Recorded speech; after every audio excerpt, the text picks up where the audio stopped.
Oh, sweet chariot, coming for to carry me home.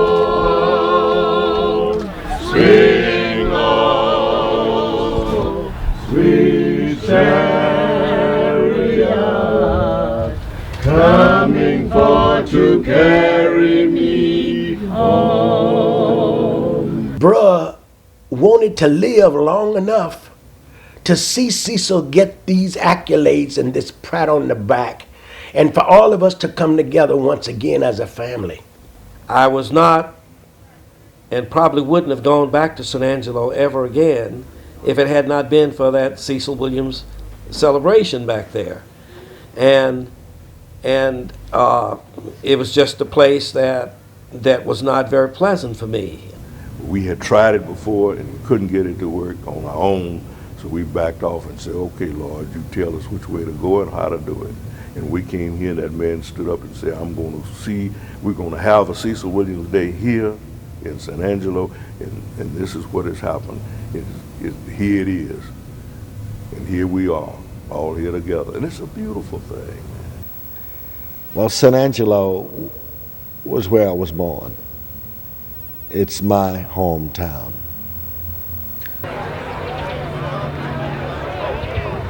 I'd like for you to meet the brothers and the sister. This is the abode, this is the house, this is the place where we really had good times and bad times. My sister, Johnny Kavanaugh.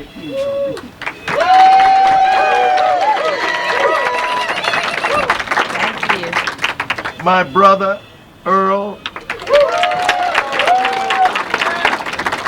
My brother, Dusty. My brother, Reedy.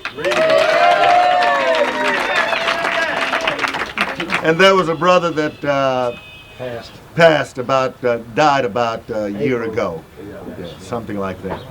And then, of course, Reedy was the baby. I was next to Reedy, Dusty. Dusty and I were born 2 years apart on the same month and the same date. I don't know what my father and mother made out of that, but anyway.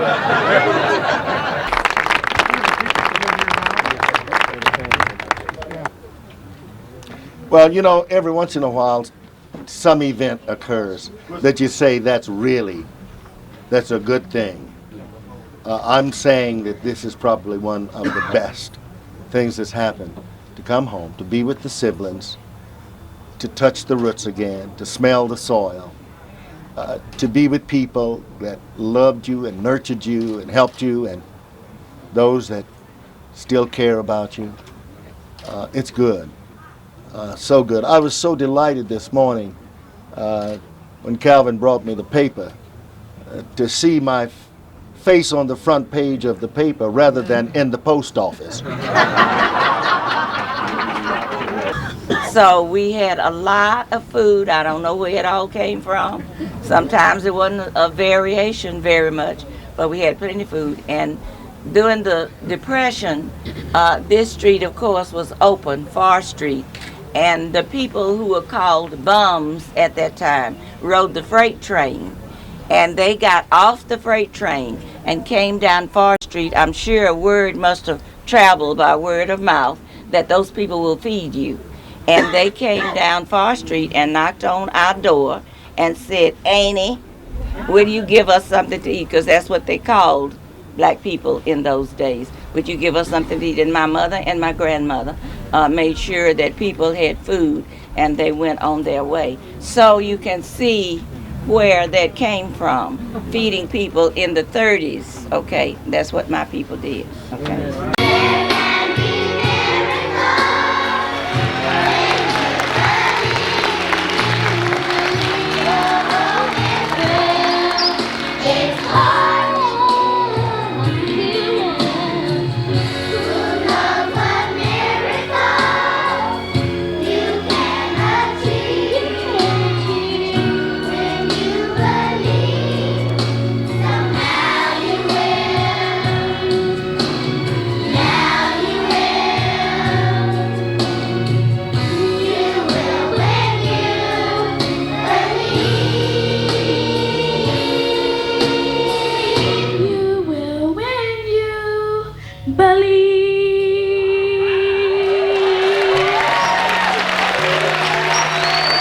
This is the Glide.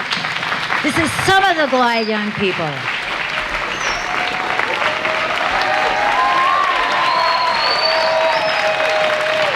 The name of my poem is Glide. Glide is someplace where I can be safe. Glide is where we don't trip off different race. Glide is a place where kids can come. Glide, where you receive unconditional love.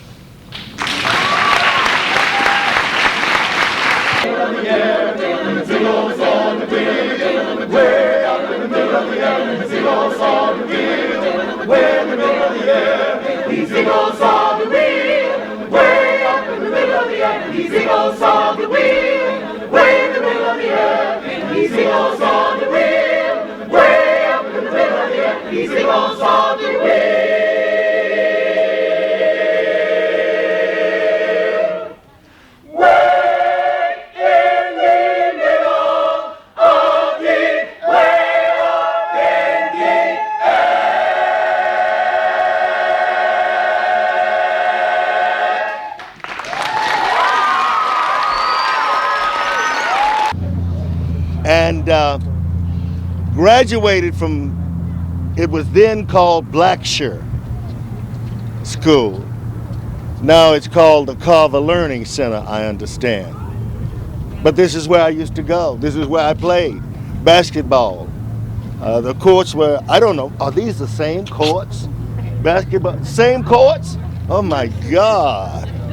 I like this school, and the reason I liked it is because I was told by my mother and my father that if I wanted to make something of my life, that if I really wanted to be somebody, that if I really wanted to also break through the barriers of segregation, isolation, degradation, of being put down, of finally being empowered myself, if I really wanted to be empowered myself, what I had to do was get what? An education. My name is Anastasia. I've been coming to Glide since the 2nd grade, and they've really been my family because I had a lot of problems growing up.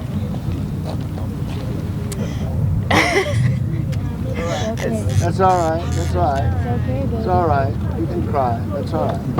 That's all right. Love you. It's very hard for me to talk about it because I'm not very open. But Glide has been my family and has been here for me for many years. And I can't say enough. I can't give back enough. Now I work there. I give back to the kids that need love from us. And we help so many people. If you guys could just see, I mean, all these people around here, you can't even tell what goes on in San Francisco at our church. There is so much. And we just love everybody and all of our kids. We have so many programs that happen every single day for all the kids. I don't know what else. I don't know what else to say.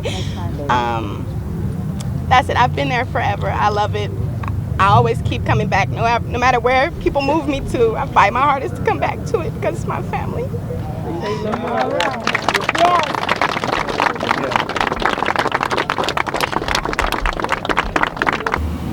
Fierce kind of being of these young people at Carver School, where they had ankle bracelets on and not able to experience their own liberation. That's kept reminding me, this is your mission. Your mission is truly to be with them, to be with those hearts that are so fearful and frightened and angry. Come on. Oh, that has sticks over there. Let's us move toward the. You remember this guy? I remember this building here. Yeah, man. Right Yeah. down Remember the on cotton side. Sure, man. stuff over That's there? right. Of course, it was this a fence. It was a fence right down here. That's right. We Yes, came right exactly down right. between these two buildings. That's right. That's exactly right. And that railroad track meant a line of safety for us. When we crossed back over that track, we knew that we didn't have to take any more racial slurs. We knew that our lives were not threatened anymore. we knew that we had a safe place back there to go to. Every community in the South, in the Southwest, there's always a railroad track, and it divides The black the community. black and the white community. Always, all Yeah, over the South. Always.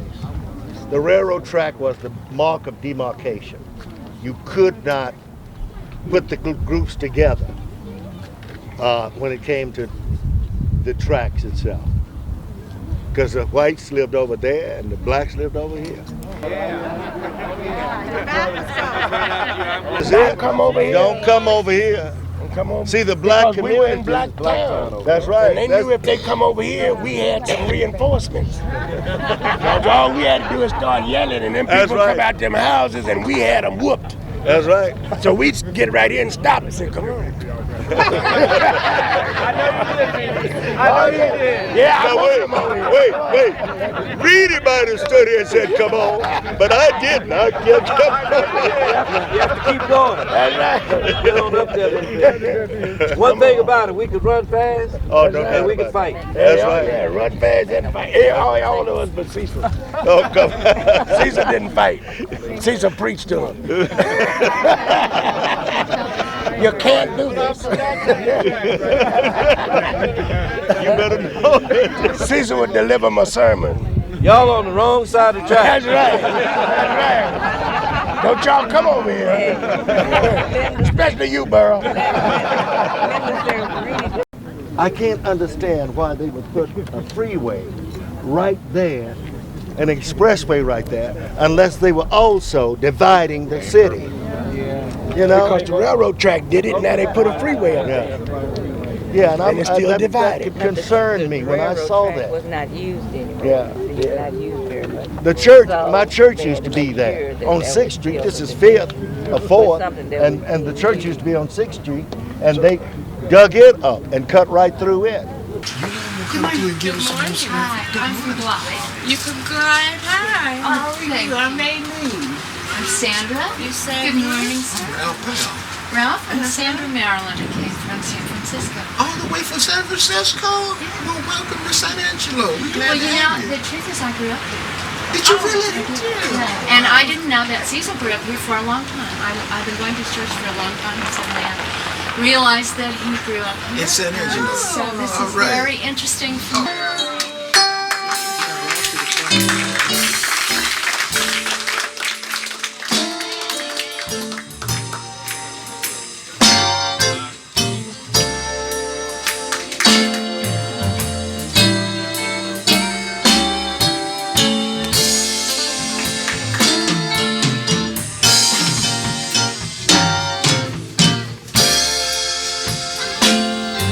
My old home church spent a lot of time with people. It was a church that was social, a church that was generous and kind to me. I loved being at that church. I really did.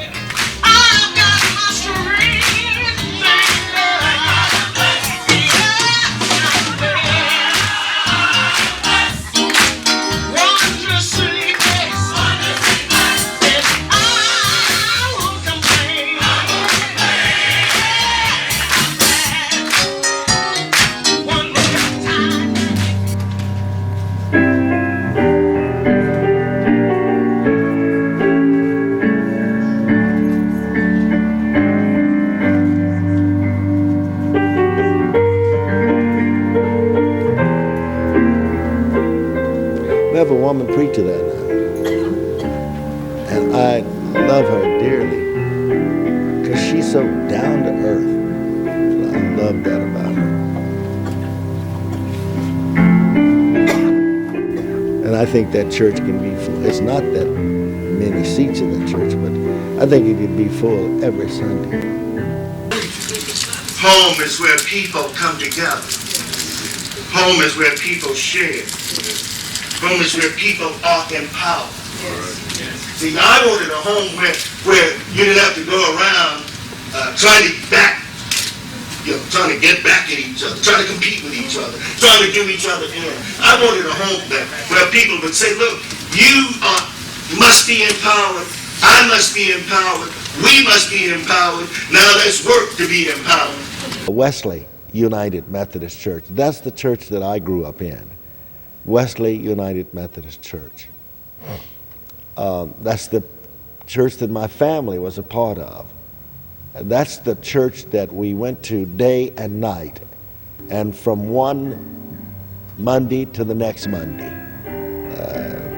The church was critical, the church was important, the church was the place where we gathered and where we not only worshiped, but where we also plotted on ways by which we could overcome the racism, plotted in ways by which we could make sure that we would go on and would not be cut off from our roots and from our God.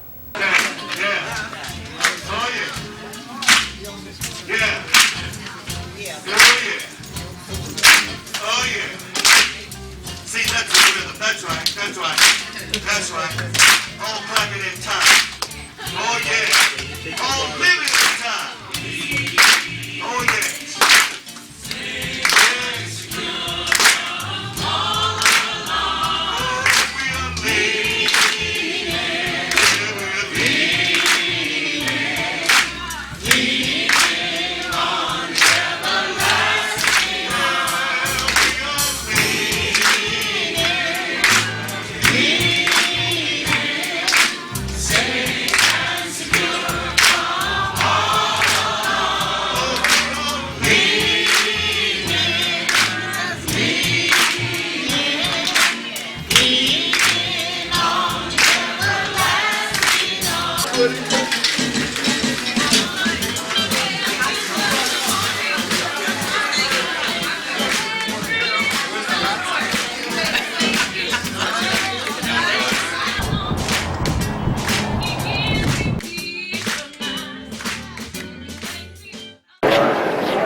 It is a wonderful and special night in which we all participate as we welcome home Cecil Williams, as we welcome home one of our native sons, as we welcome home someone who has left here and taken the gift of hospitality from West Texas and planted it on the West Coast. And that's a miracle, would you say?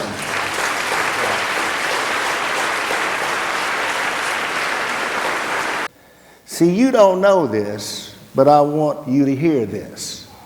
I had a breakdown in San Angelo when I was 12 years old. I'm talking about an emotional breakdown. I don't know what else to call it except I went out of my head. If you push me a little more, I would say, yeah, I went crazy. But whatever you want to call it, it happened. I had a breakdown because I felt rejected. I could not understand how in the world that because of the pigmentation of my skin, my being black meant that I was so different that it brought out negative responses. Why would my blackness make people upset so much so that I could not do what other folks did? And I shall never forget that night that I had that breakdown. It was a Sunday night, of all nights. It was a Sunday night. And I thought that the train was coming after me. I could hear it. I could see it. And the closer it got, it just closed off all realms of reality. we ended up unable to have any kind of medical attention for him. We ended up just praying and walking with him and talking to him and doing everything we possibly could. I've seen my mother in tears many times. That young 12-year-old did several things while he was healing. One, I had and have excessive energy. That's number one. Number two, I'm not afraid of death. And number three, I can sense what's going on in people's lives very quickly.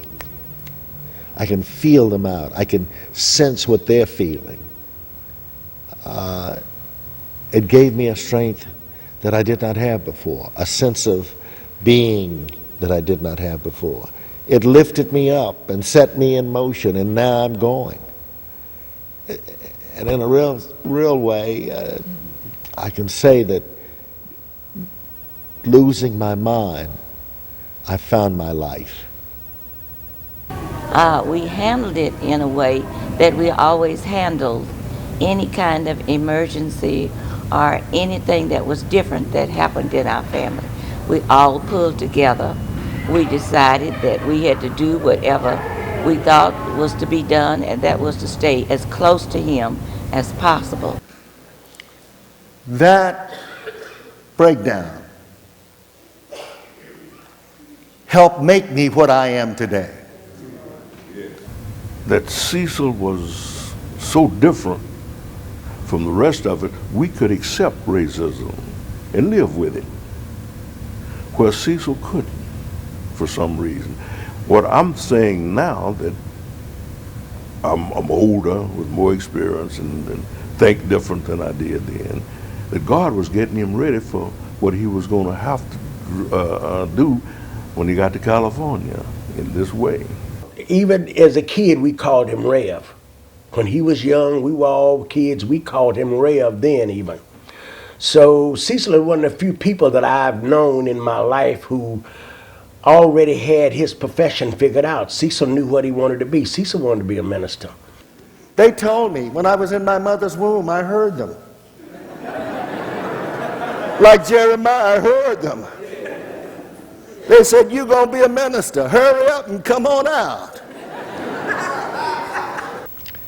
This man who lost his mind did not lose his soul. I've never been to heaven. But I'm surely on my way. Yes, the angels keep watching over me, my Lord. I'm walking with my Jesus every night and every day. Yes, the angels, oh, the angels keep watching. There were moments I felt like weeping. There were moments I felt like mourning. There were moments I felt like rejoicing, shouting. Moments I felt like, God, this just couldn't be. And that's one reason I talked about miracles on the Sunday that we returned after being in San Angelo. Talked about miracles, and if there really is, this situation was a miracle. What it did, it empowered me to become a more courageous person. It gave me substance and sustenance.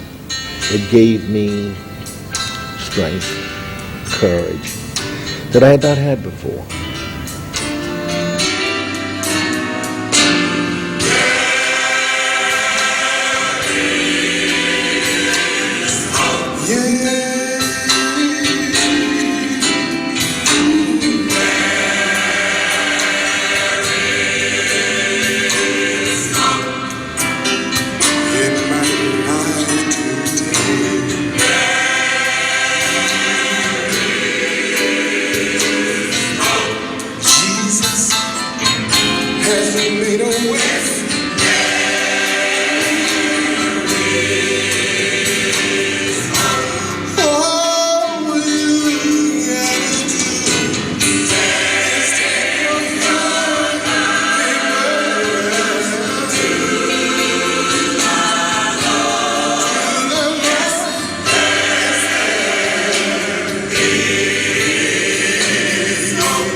You may write me down in history with your bitter, twisted lies. You may trod me in the very dirt, but still like dust I'll rise. Does my sassiness upset you? Why are you beset with gloom? It's 'cause I walk as if I have oil wells pumping in my living room. Just like suns and like moons, with the certainty of times, just like hope springing high, still I rise. Did you want to see me broken, bowed head and lowered eyes, shoulders falling down like teardrops, weakened by my soulful cries? Does my sassiness upset you? Don't take it so hard just 'cause I laugh. As if I have gold mines digging in my own backyard. You can shoot me with your words.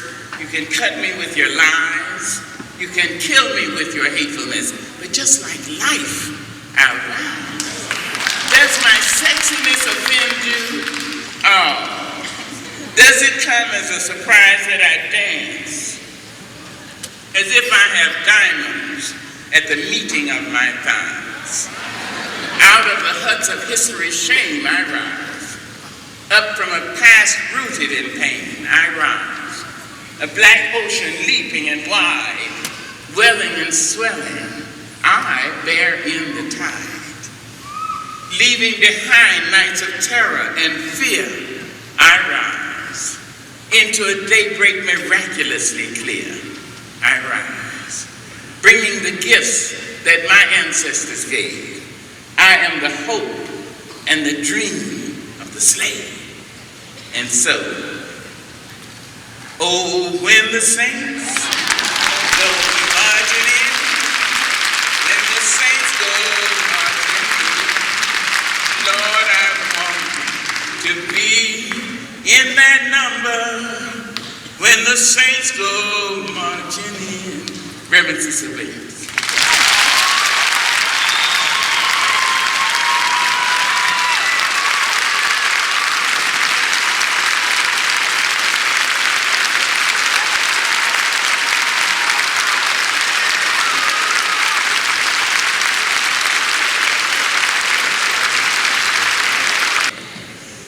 My brothers and my sisters, it takes us too long.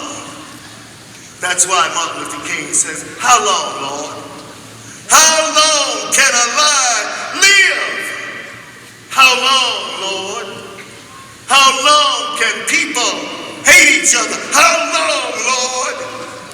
How long will we not have community where people respect and love and respond to each other? How long, Lord? How long? As long as we don't do anything. But when we do it, we must keep it going. Because all of us want some sense of knowing that if we are in slavery, if we are in exile, if we are separated and cut off from each other, that we have the saints that go marching in saying, let freedom ring, saying, let freedom come, saying, let my people go now. Amen.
us free.